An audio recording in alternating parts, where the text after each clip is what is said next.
Hello and welcome two point of solution academy. हम discuss कर रहे हैं महिला सुपरवाइजर पर्यवेक्षक का प्रीवियस ईयर पेपर, जिसमें आज हमारी छठी क्लास है। अभी तक हम 5 क्लासों में डिस्कस कर चुके हैं। ये वाली जो क्लास है, इसमें हम पेपर का जो खंड है मैनेजरियल स्किल्स, प्रबंधकीय गुण, उसके अगले 10 क्वेश्चन, 1 से 6, 1 से 5 क्वेश्चन हम पिछली क्लास में क्लास 5वीं जो है उसमें डिस्कस कर चुके हैं। क्लास छठी में हम 6 से लेके 10-15 नंबर के क्वेश्चन तक डिस्कस करेंगे। पॉइंट ऑफ सॉल्यूशन एकेडमी के साथ आप कनेक्ट हैं। यदि आप क्लास ज्वाइन करना चाहते हैं तो ज़रूर ज्वाइन कीजिए। 16 अगस्त से इसकी क्लासेस प्रारंभ होने जा रही हैं। पॉइंट ऑफ सॉल्यूशन एकेडमी का कॉन्टेक्ट नंबर है 8962496594। इस पर कॉल करके आप इससे संबंधित क्लास से संबंधित जानकारी ले सकते हैं। ये जो पेपर हम डिस्कस कर रहे हैं ये है 25 मार्च 2017 का सुबह 9:30 बजे महिला पर्यवेक्षक एंड पर्यवेक्षक महिला आंगनवाड़ी कार्यकर्ता का। चलिए बढ़ते हैं अपने प्रश्न की तरफ। ये इस पेपर का 6 नंबर का प्रश्न है और अपना जो प्रश्न है क्लास का वो 1 नंबर का है। What can be the opposite of aggressive group? आक्रामक समूह का विपरीत क्या हो सकता है? विकल्प 1 है निष्क्रिय समूह, विकल्प 2 है विशाल समूह, विकल्प 3 है स्वयंसेवी समूह और विकल्प 4 है आपका अनैच्छिक समूह। क्या होगा इसका आंसर? इसका आंसर जो होगा वो होगा आपका निष्क्रिय समूह, ऑप्शन 1। एग्रेसिव ग्रुप और पैसिव ग्रुप, यदि आक्रामक है तो इसका अपोजिट होगा निष्क्रिय। नेक्स्ट, समूह में नेतृत्वकर्ता की रुचि देखने के लिए नेतृत्वकर्ता में क्या देखा जाता है? ऑप्शन 1 है क्षेत्र कार्य, ऑप्शन 2 है प्रशिक्षण, ऑप्शन 3 है उपरोक्त दोनों, ऑप्शन 4 है इनमें से कोई नहीं। क्या हो सकता है आपका इसमें कि जो लीडर होता है उसकी रुचि देखने के लिए उसमें क्या देखा जाता है? तो उसमें जो देखा जाता है वो देखा जाता है एक तो क्षेत्र कार्य और दूसरा प्रशिक्षण। आपका ट्रेनिंग और फील्ड वर्क दोनों मिला के देखना पड़ता है कि उसकी रुचि क्या है। तो इसका जो राइट ऑप्शन वो होगा 3 नंबर का, बोथ ऑफ द एबव, उपरोक्त दोनों। नेक्स्ट क्वेश्चन है, किस पंचवर्षीय योजना को महालनोबिस योजना भी कहा जाता है? ऑप्शन 1 है पहली पंचवर्षीय योजना, ऑप्शन 2 है दूसरी पंचवर्षीय योजना, ऑप्शन 3 है तीसरी पंचवर्षीय योजना और ऑप्शन 4 है आपका चौथी पंचवर्षीय योजना। डायरेक्ट क्वेश्चन है, पंचवर्षीय योजना को बताना है कि इसे महालनोबिस योजना भी कहा जाता है। तो इसका आपका राइट आंसर जो वो होगा आपका दूसरी पंचवर्षीय योजना। सेकेंड 5 ईयर प्लान जो है उसे महालनोबिस योजना के नाम से भी जाना जाता है। उपलब्धि या प्राप्ति सिद्धांत डैश से संबंध रखता है? और विकल्प 1 है आपका संबद्धता, विकल्प 2 है आपका शक्ति, विकल्प 3 है उपलब्धि और विकल्प 4 है आपका उपयुक्त सभी।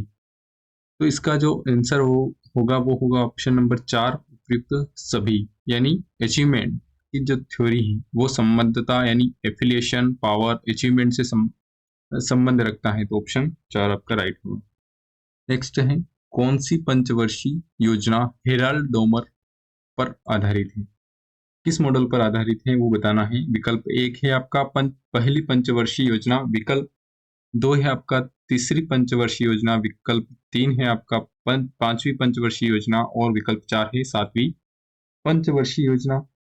तो इसमें आपका जो आंसर वो होगा पहली पंचवर्षीय योजना, विकल्प 1 सही होगा। पहली पंचवर्षीय योजना को हेराल्ड डोमर मॉडल पर आधारित बताया जाता है या फिर उसी पर आधारित है। नेक्स्ट, जब सूचनाएं शाखाओं के रूप में प्रवाहित होती हैं तो इसे डैश कहते हैं? विकल्प 1 है दंड संचित्र या बार चार्ट, विकल्प 2 है वृक्ष संचित्र या टी चार्ट, विकल्प 3 है आपका आलेख संचित्र या ग्राफ चार्ट, विकल्प 4 है आपका वृत्तखंड या संचित्र पाई चार्ट।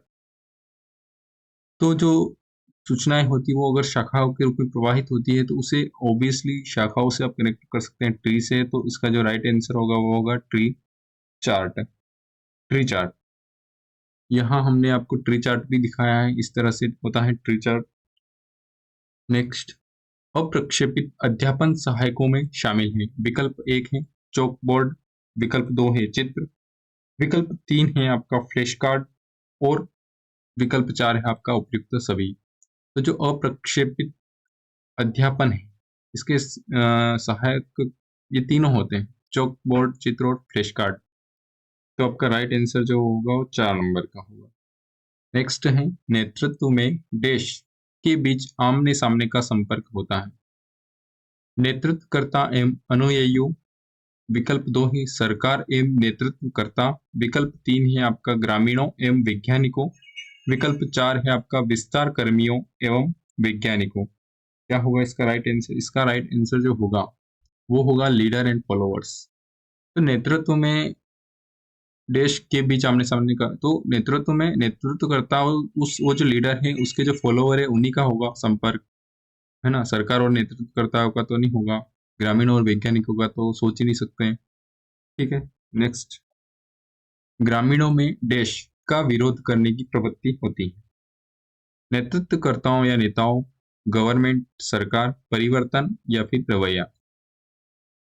तो इसका आपको पता होना चाहिए कि ग्रामीणों में किसका विरोध करने की प्रवृत्ति होती है, सरकार का, रवैये का, नेताओं का या फिर परिवर्तन का। तो जो ग्रामीण इलाके होते हैं वहाँ के लोगों में परिवर्तन यानी चेंजेस करने के विरोध की प्रवृत्ति होती है, यानी कोई परिवर्तन नहीं चाहते, जैसी स्थिति है वैसी स्थिति बनी रहे, यही उनकी इच्छा होती है।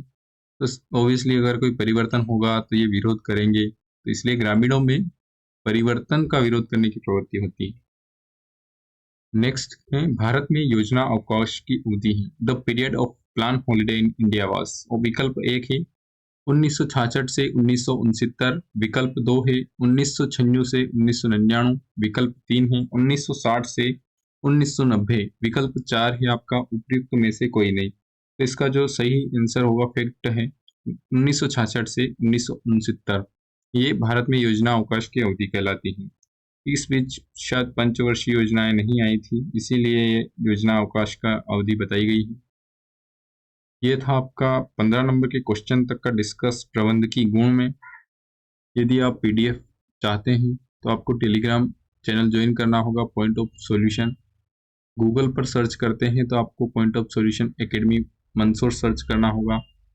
यदि आप नोट्स और वीडियो देखना चाहते हैं, एनसीईआरटी के साइंस पढ़ना चाहते हैं, एमपीजीके के क्विज सॉल्व करना चाहते हैं, तो आप प्ले स्टोर पे पॉइंट ऑफ सॉल्यूशन ऐप है उसे डाउनलोड करके उस पर आप देख सकते हैं।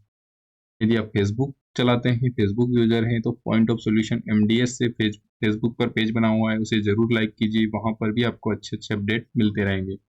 यदि आप एमपीपीएससी, एसएससी, रेलवे, व्यापुम जैसी परीक्षाओं की तैयारी करना चाहते हैं तो आप क्लास ज्वाइन करने के लिए 8962496594 पर कॉल कीजिएगा, आपको सारी जानकारी क्लासों से रिलेटेड इस नंबर पर मिल जाएगी। Thank you for watching this video.